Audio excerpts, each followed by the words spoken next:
Missouri state officials taking some time today to remember the men and women who gave their lives defending the United States. This week marks the 80th anniversary of a World War II operation.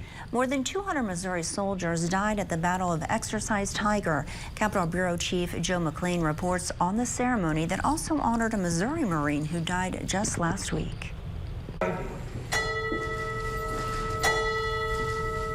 In Missouri's capital Monday, sabers, medals, and full-dress uniforms as state officials honored the sacrifice of veterans who died in service to the country, both 80 years ago and 3 days ago. Their sacrifice and service to preserve our freedom is never and will never be forgotten.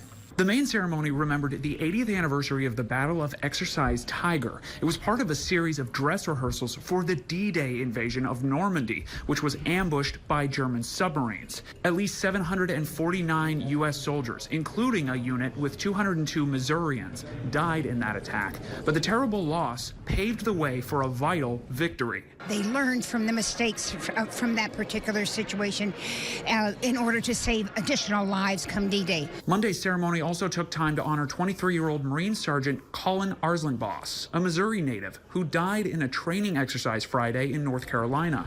One of his fellow Marines was at the ceremony to accept a special recognition on behalf of his unit and his family.